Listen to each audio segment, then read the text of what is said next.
आज एक हैरान करने वाली खबर लखनऊ से आई है। यहां किंग जॉर्ज मेडिकल यूनिवर्सिटी में लव जिहाद का पश्चिम बंगाल की एक महिला रेजिडेंट डॉक्टर ने आरोप लगाया कि एक मुस्लिम रेजिडेंट डॉक्टर ने उस पर धर्म परिवर्तन का दबाव बनाया। डॉक्टर ने कहा कि कॉलेज में पढ़ने वाले रेजिडेंट डॉक्टर रमीज के साथ उसकी दोस्ती थी। जब लड़की ने शादी की बात की तो उसने पहले इस्लाम कबूल करने को कहा। लेडी डॉक्टर ने इनकार कर दिया तो रमीज ने उसे परेशान करना शुरू किया और लेडी रेजिडेंट डॉक्टर ने सुसाइड करने की कोशिश की। उसे ट्रॉमा सेंटर में भर्ती कराना पड़ा। यह मामला तब सामने आया जब पीड़िता ने इसकी शिकायत चीफ मिनिस्टर पोर्टल और यूपी महिला आयोग से की। शिकायत में पीड़िता डॉक्टर ने कहा कि मुस्लिम डॉक्टर पहले से ही शादीशुदा था, उसने एक हिंदू डॉक्टर से शादी की है। लड़की ने बताया कि जिस हिंदू लड़की से मुस्लिम डॉक्टर ने शादी की है उसका भी जबरन कन्वर्जन कराया गया है। आज लेडी डॉक्टर ने कहा कि उसे अपनी जान का खतरा है, इसीलिए वो महिला आयोग के पास आई है।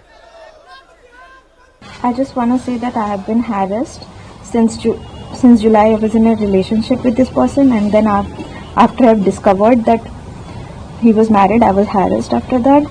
If I wanted to get out of it, and I've just come to ma'am that she is going to help me, and I have all my hopes and everything with ma'am.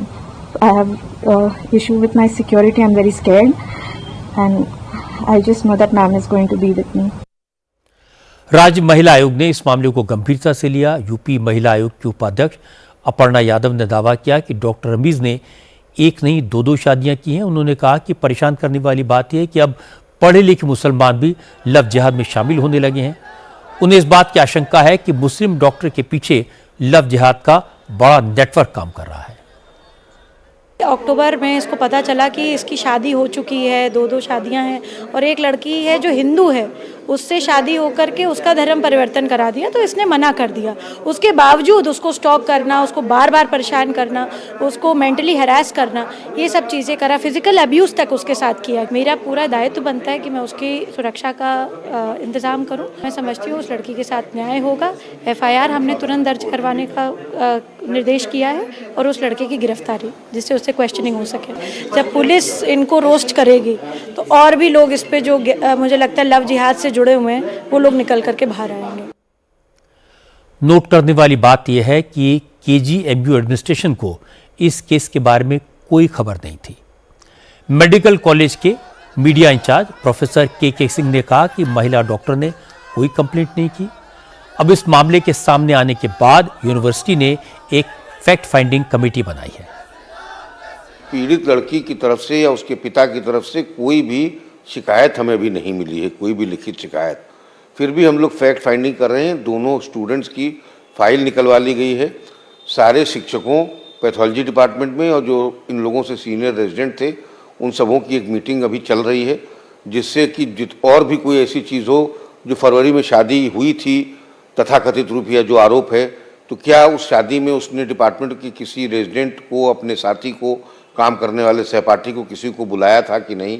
अगर बुलाया था तो उन लोगों की जानकारी में था कि नहीं। ये लड़का बाहर रहता था तो हमें उसके हॉस्टल से कोई जानकारी नहीं प्राप्त हो पाई है, और ये अपने जहाँ पे रहता था वहाँ किसी को बुलाता नहीं था।